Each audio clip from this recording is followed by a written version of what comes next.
years after attempts to block the certification of the 2020 presidential election led to shattered glass and some shattered lives in the wake of the Capitol insurrection, some are focused on prayer today.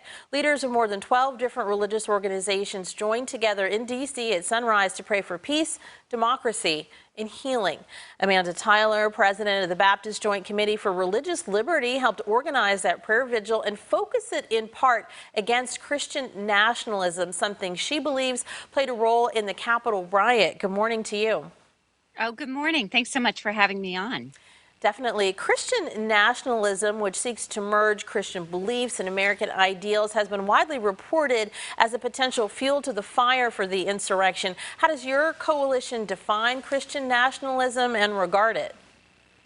So, Christian nationalism is a political ideology and cultural framework that seeks to merge American and Christian identities, suggesting that real Americans are Christians and that true Christians carry certain political beliefs.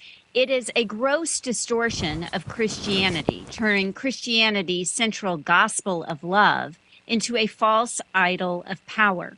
And you are right to note that this political ideology of Christian nationalism was at play on January 6th, working to unite a disparate group of actors and to fuel their political cause with religious fervor and an attempt to use Jesus's name to justify their indefensible actions.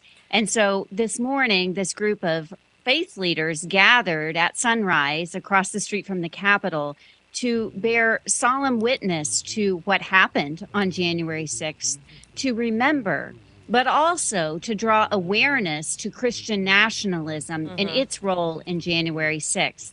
We think that Christians bear a special responsibility in explaining to the greater public how Christian nationalism is not Christianity, and how we see Christian nationalism as a threat to democracy and our faith. Let me ask you about that right there. Why do you think it's important for the general public to see and hear a broad range of Christians, Baptists, Methodists, Episcopalians, along with non-denominational church leaders say that we are Christians and we do not believe in this? What is the value of that? Well, Christian nationalism uses the symbols and language of Christianity to further its cause. And so people who watched the insurrection from January 6, 2021, saw that language, saw the name of Jesus, saw Christian flags, heard a Christian prayer said from the Senate dais by the insurrectionists. And so to a casual observer, Christian nationalism can look a lot like Christianity. But so it is up to Christians, I believe, to lead the cause in explaining why Christian nationalism is a gross distortion of the faith that we hold dear, to explain how it uses Jesus as a mascot, and it turns these sacred texts that we have and distorts them for political gain in ways that lead to racial subjugation, in ways that are anti-democratic, and that betray the foundational ideas of religious freedom for all, which have been a hallmark of our democracy since our beginning. You worked on an effort to bring 10,000 signatures to the January 6th committee. Why? What did you want them to consider with seeing those names?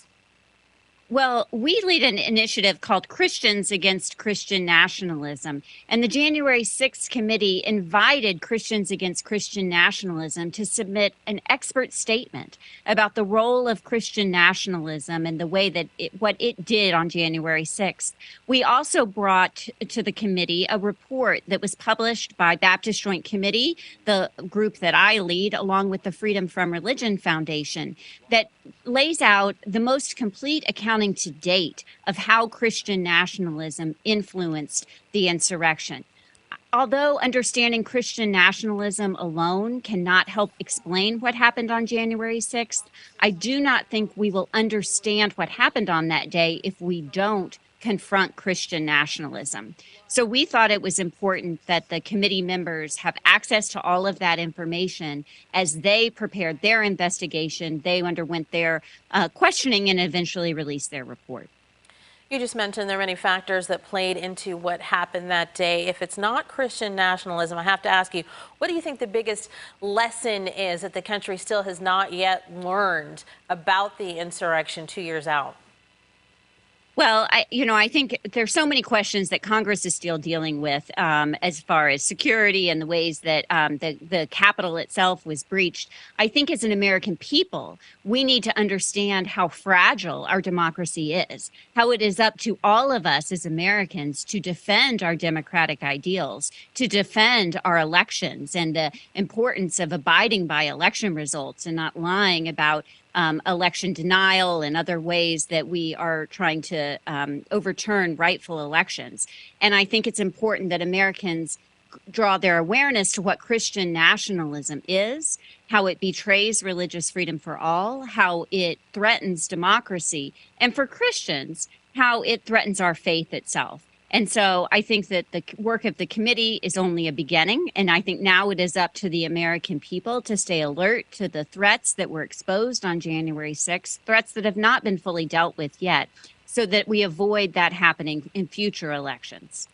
Amanda Tyler, thank you so much for joining us this morning. We appreciate your insight. Thank you.